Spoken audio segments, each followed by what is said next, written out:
Hey everyone, Nigel and Luke here, and welcome to another edition of Crimes of the Week International.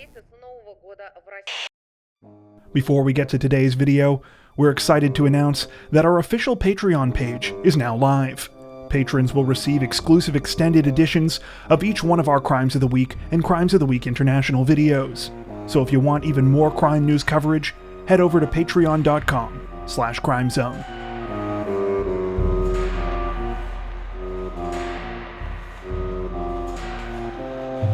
This week, authorities in the South African city of Durban announced that 3 men had been arrested after a failed hijacking attempt on a local Uber driver. The incident unfolded on Tuesday night when 3 suspects between the ages of 20 and 30 attempted to steal the Uber driver's vehicle, but were met with violent resistance. Though the would-be thieves were apparently armed with a gun, the driver managed to respond quickly to the situation, stabbing them with a sharp object repeatedly and causing them to flee into a nearby bush. The attempted carjacking was immediately reported to the police, who managed to track down the suspects at a hospital in the city's central business district. 2 of them had reportedly sustained serious injuries. A gun with its serial number filed off was also recovered from the suspects. According to police, the suspects are also wanted in connection with another carjacking that took place in the township of Inanda last month. All 3 of the men are expected to appear in court soon on charges of attempted carjacking.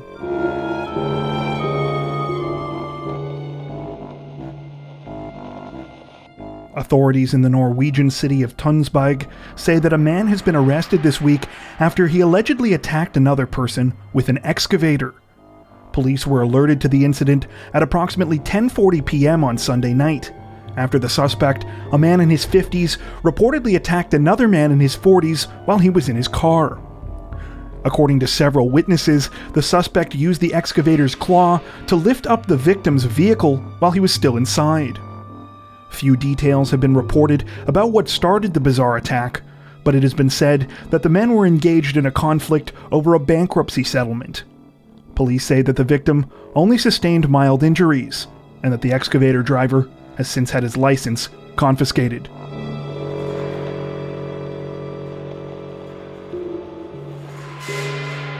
This week, London's Metropolitan Police announced that they had arrested a man on suspicion of murder in the case of a 20-year-old missing woman. Agnes Acom, who is also known as Dora, is a Hungarian national who has lived in the UK for 5 years. She was reported missing on May 11th, 2 days after she was last seen leaving her home in the Cricklewood area of North London. Though police continue to search for Agnes and are appealing to the public for information concerning her whereabouts, it appears that they fear the worst, as the 63-year-old suspect they took into custody on Monday was arrested on suspicion of murder and false imprisonment. Police say that the unnamed man is currently undergoing questioning. While it appears that little information has been released about the situation, it has been said that Agnes is believed to have been working as a sex worker, and that the unnamed male suspect was known to her. Anyone with knowledge about Agnes's whereabouts is being asked to contact the Metropolitan Police.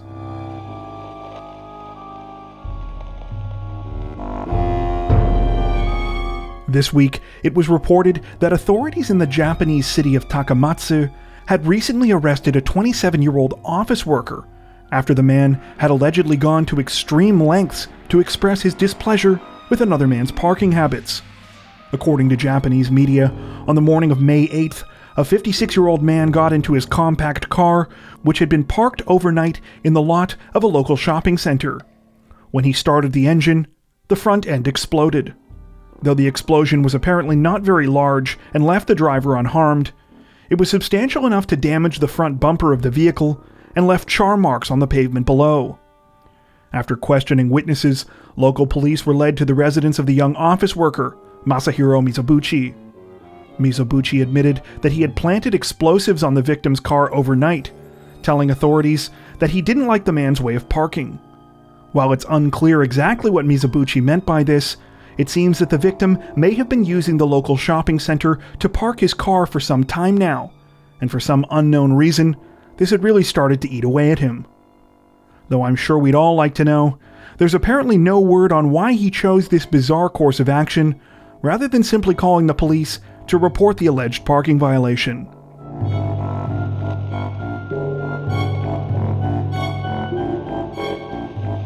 Authorities in the south of France say that they have successfully taken a double homicide suspect into custody this week, following a 4-day manhunt.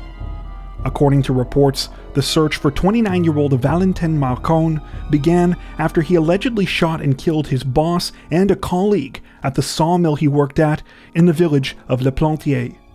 The shootings took place at around 9:30 a.m. on Tuesday, following an argument between the three men. Reports differ on the exact nature of the argument, with some saying that Marcon was upset about the hours he was working, others saying that he overheard his boss and the other employee talking about firing him, and some even saying that Marcon snapped after he was teased about not saying bonjour when he arrived for work that morning. Regardless of the motive, both 55-year-old Luc Tessonnière and 32-year-old Martial Garin were killed after Marcon pulled out his handgun and opened fire on them. He then went on the run in the heavily forested Cévennes region. The ensuing manhunt reportedly involved 350 police officers, aided by helicopters, dogs, and drones. On Friday, Marcon surrendered peacefully to authorities. He has allegedly not expressed remorse for the killings and apparently tried to frame himself as the victim when questioned by police. He is now facing life in prison.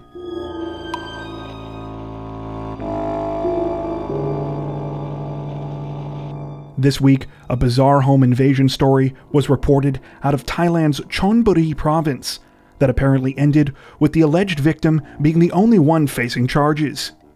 The incident began when a 77-year-old woman thought she heard intruders in her home earlier this week. Assuming that the people planned to rob her, the elderly woman, who lives alone in the province's Panat Nakhon district, decided to send a message that she was not an easy target. She proceeded to turn on her gas stove and began to set fire to various things in her home, believing that this would deter the thieves. When she thought she had successfully scared them off, she attempted to put out the fires she had started, but by this time, it was too late. Her wooden house was quickly engulfed in flames, and by the time firefighters managed to extinguish the blaze, nearly the entire 2-story building had been destroyed. According to reports, when police and emergency service workers arrived, they found the 77-year-old woman waiting calmly outside. Unfortunately for her, authorities could find no evidence of a break-in and were unable to locate any potential suspects. They also said that even if the woman was responsible for burning down her own house, it was still arson, and she would be facing charges. At the current time, it's unclear what penalties the woman will be facing.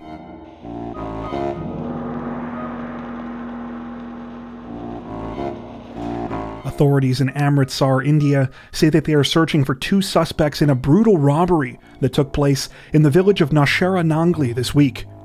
According to reports, 35-year-old Plath Vishwas was leaving the village on Monday afternoon after completing work for a private finance company when he was approached by the 2 suspects who were on a motorized bike of some kind.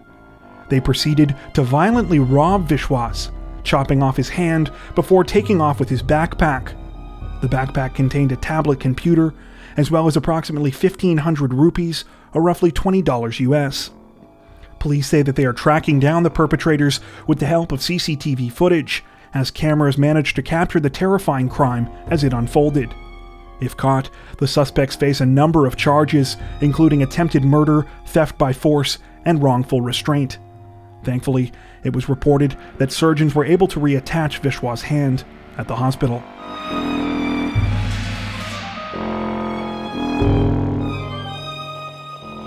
Authorities in the Australian state of Victoria say that they have arrested and charged the son of a 78-year-old woman after she was found dead in her home this weekend.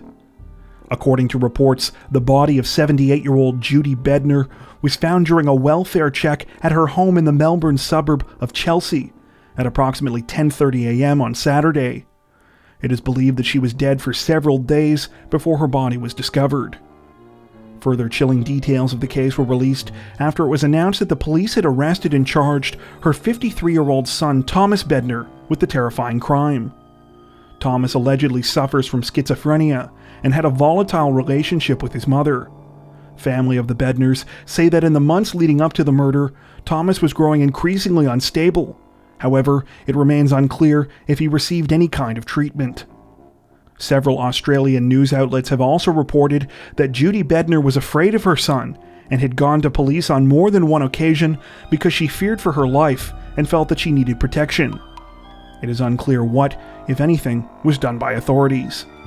A camera outside of Judy's house reportedly captured some of the last tense interactions between her and her son, in which he could be heard accusing her of lying about him and saying that he was crazy.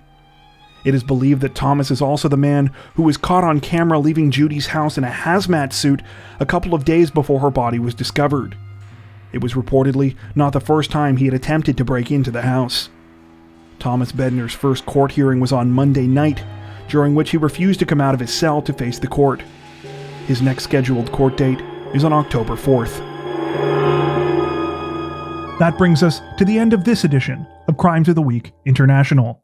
If you're a fan of the new series, don't forget to tell us in the comment section below. While you're there, make sure to subscribe to Crime Zone for more true crime content like this, making sure to hit the notification bell to stay up to date with our latest videos. Thank you for watching.